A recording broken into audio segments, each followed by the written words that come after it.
Doctor Yunus আগেই বলেছিলেন উনি নির্বাচন দিতে চান এপ্রিল মাসে আগামী বছরের, আর তারেক রহমান চাচ্ছিলেন এবছরেরই ডিসেম্বরের মধ্যে নির্বাচন দেওয়ার কথা বলেছিলেন। কাজে এই বিরোধটা দূর করা দরকার ছিল। আমি নিজেও এটা নিয়ে এর আগে একাধিক কন্টেন্ট করেছি এবং আমার যে প্রস্তাবটা ছিল সেটা হলো যে এটা নিয়ে যদি বিরোধ আরও সামনের দিকে চলতে থাকে সেটা ভালো কোনো ফল আনবে না। কাজে একটা সমঝোতামূলক ব্যবস্থা হওয়া উচিত এবং আমি ইঙ্গিতে এরকমই বলেছিলাম যে মাঝামাঝি একটা জায়গায় আসলে ভালো হয় দুই পক্ষের জন্যই, মানে বিএনপির জন্য এবং ডক্টর ইউনূসের জন্য। কারণ বিরোধটা আমাদের জাতির জন্য কোনো ভালো ফল বয়ে আনবে না।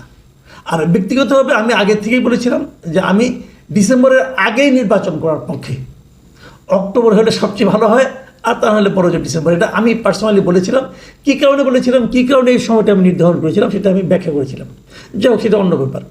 ডক্টর ইউনূস কেন এপ্রিলেই নির্বাচন করতে চান এ বিষয়ে কোনো ব্যাখ্যা উনি কখনোই দেন নাই, কখনোই দেন নাই। এবার কী হলো, এই বৈঠকটা নাকি খুব, যতটুকু আমি দেখলাম, একটা যৌথ ব্রিফিং হয়েছে এবং সেই ব্রিফিংয়েও 2-3টা পয়েন্ট মাত্র তুলে ধরা হয়েছে এবং সেই ব্রিফিংয়েও এই কথাটাই বলা হয়েছে।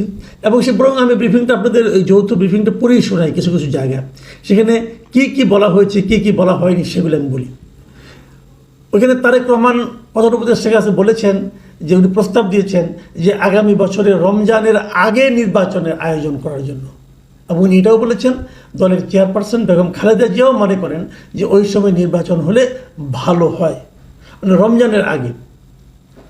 রমজান শুরু হবে আগামী বছরের ফেব্রুয়ারির 19-20 তারিখ, এরকম সময় আর কি, তার আগে নির্বাচন হতে হবে, এরকম কথা উনি বলেছেন। জবাবে প্রধান উপদেষ্টা কী বলেছেন এই কথাগুলি একটু মন দিয়ে আপনারা শুনুন। তিনি বলেছেন, আমি হুবহু পড়ে শোনাচ্ছি, তিনি বলেছেন তিনি আগামী বছরের এপ্রিলের প্রথমার্ধের মধ্যে নির্বাচন অনুষ্ঠানের ঘোষণা দিয়েছেন। সকল প্রস্তুতি সম্পন্ন করা গেলে 2026 সালে রমজান শুরু হওয়ার আগের সপ্তাহেও নির্বাচন আয়োজন করা যেতে পারে। আমি এই লাইনটা আরেকবার পড়ি, আরেকবার মন দিয়ে শুনুন। সকল প্রস্তুতি সম্পন্ন করা গেলে, যদি সব ধরনের প্রস্তুতি সম্পন্ন করা যায়, শেষ করা যায়, তাহলে 2026 সালে রমজান শুরুর আগের সপ্তাহেও নির্বাচন আয়োজন করা যেতে পারে। নির্বাচন করা যাবে তা না, যেতে পারে। তারপরে উনি বলেছেন সেক্ষেত্রে সেই সময়ের মধ্যে সংস্কার ও বিচারের বিষয়ে পর্যাপ্ত অগ্রগতি অর্জন করা প্রয়োজন হবে। অনেকগুলি কিন্তু শব্দের মারপেচ আছে, আমি আবারও বলি। কি করতে হবে, সেই সময়ের মধ্যে, মানে ওই নির্বাচনের আগের মধ্যে সংস্কার ও বিচারের বিষয়ে পর্যাপ্ত অগ্রগতি অর্জন করা প্রয়োজন হবে। মানে সংস্কারের বিষয়েও পর্যাপ্ত অগ্রগতি করতে হবে এবং বিচারের বিষয়েও পর্যাপ্ত অগ্রগতি অর্জন করতে হবে। আচ্ছা, বিচারটা কার উপর নির্ভর করছে? বিচারটা কে করছে? বিচারটা করছে একটা আদালত। তো আদালতের বিচার প্রক্রিয়ায় সময়সীমা নির্ধারণ করে দেওয়া কি যায়? যখন একটা বিচার শুরু হয় তখন সবচেয়ে প্রথম দেখার বিষয়টা কি? সবচেয়ে প্রথম দেখার বিষয়টা হলো সুবিচার। আদালতের প্রথম দেখার বিষয় হলো উনি সুবিচার করছেন কিনা। এখানে দুই পক্ষের আইনজীবী থাকেন, এখানে এই মামলাগুলিতে পাবলিক প্রসিকিউটররা থাকবেন। আর বিচারটা কার বিচার হবে? একজন ব্যক্তির বিচার, নাকি এক গ্রুপ অফ পিপুলের বিচার, নাকি একটা গোষ্ঠীর বিচার, নাকি একটা দলের বিচার? বিচার শব্দটা কিন্তু এখনো ক্লিয়ার না। আপনারা কার কার বিচার করবেন? তো সবগুলো বিচার আপনি 6 মাসের মধ্যে করে ফেলবেন, মানে পর্যাপ্ত অগ্রগতি সম্পন্ন করবেন আপনি? করতে পারেন, আমার কোনো আপত্তি নেই, হলে হতেও পারে, সবগুলোই হয়ে যাবে। সেক্ষেত্রে কি সুবিচার নিয়ে প্রশ্ন উঠতে পারে না? এই বিষয়গুলি কিন্তু অনেকগুলো শর্ত, অনেকগুলো পয়েন্ট কিন্তু এখানে আলোচনার জন্য থেকে যাবে ভাই। এটা কিন্তু খুব ক্লিয়ার অ্যান্ড সিম্পল না। এখন যদি অগ্রগতি সম্পন্ন না হয়, অর্জন না হয়, তাহলে কি তারা নির্বাচন ডিসেম্বরে আপনার ফেব্রুয়ারিতে হবে না, রমজানের আগে হবে না? এই বিষয়গুলো আসলে ক্লিয়ার না, আমার কাছে অস্পষ্ট মনে হয়েছে। তো সমস্যা নেই কেন? আমার কাছে যেটা অস্পষ্ট মনে হচ্ছে সেটাকে বিএনপি আবার ক্লিয়ার মনে করছি।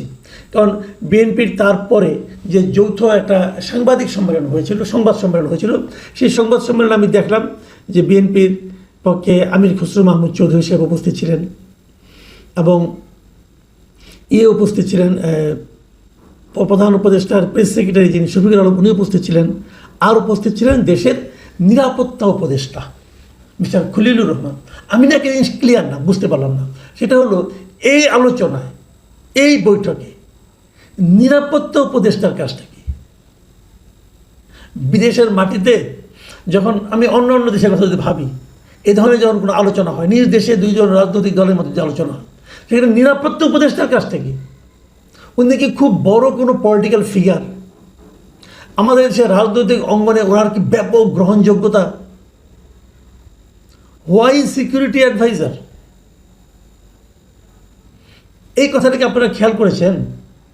আমি একটা জিনিস লক্ষ্য করবেন, আপনারা এই কাজটা কিন্তু আসলে প্রেস সেক্রেটারি করতে পারতেন, অথবা একজন সিনিয়র কোনো একজন উপদেষ্টাকে রাখতে পারতেন এখানে, যারা এই আন্দোলনের সঙ্গে ছিলেন, এরকম কাউকে রাখতে পারতেন, আসিফ নজরুল সাহেবকে রাখতে পারতেন, কোনো সমস্যা ছিল না। তার নিরাপত্তা উপদেষ্টা কেন? একটা অদ্ভুত সফর ছিল ডক্টর ইউনূসের। ইংল্যান্ডে গিয়েছেন, কী করেছেন, নিজে একটা ব্যক্তিগত পুরস্কার নিয়েছেন, কিন্তু সেখানে আবার দ্বিপাক্ষিক নাকি মিটিং হবে বলেছেন। ব্রিটেনের প্রধানমন্ত্রী ওনাকে দেখা দেননি, আমাদের পররাষ্ট্র মন্ত্রণালয়ের কেউ ওনার সঙ্গে ছিলেন না, নিরাপত্তা উপদেষ্টা ছিলেন কেন?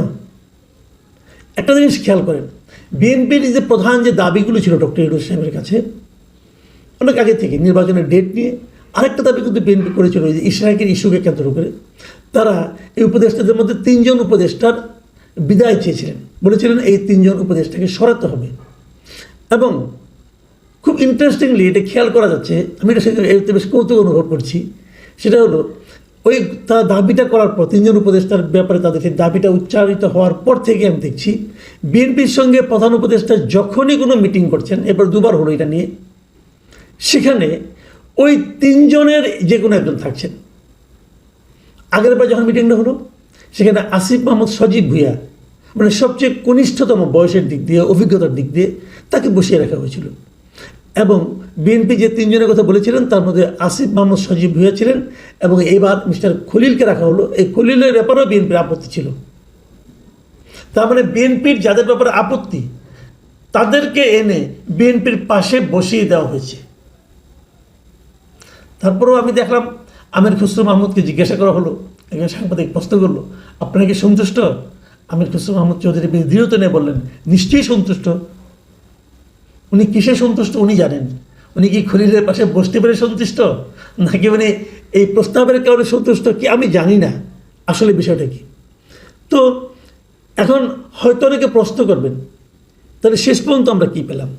শেষ পর্যন্ত বিএনপি কী পেল? দেখুন, বিএনপির প্রাপ্তি আর আমার প্রাপ্তি কিন্তু এক না, আপনার প্রাপ্তি কিন্তু এক না। বিএনপি একটা পলিটিক্যাল পার্টি, আমরা সাধারণ মানুষ, আমরা দেশে একটা খুবই গ্রহণযোগ্য একটা নির্বাচন চাই, এবং নির্বাচনের মাধ্যমে আমরা আমাদের পরবর্তী 5 বছর কে দেশ শাসন করবেন, কে দেশ পরিচালনা করবেন, তাদেরকে বেছে নিতে চাই, এবং আমরা একটা সুবিধাজনক সময়ে একটা নির্বাচন চাই। তারপরেও বিএনপি যেহেতু বড় দল, তাদের সন্তুষ্টি আমাদেরকে স্পর্শ করে, আমরাও সন্তুষ্ট হতে চাই। আমরা চাই বিএনপির এই সন্তুষ্টি যেন নির্বাচন পর্যন্ত জীবিত থাকে।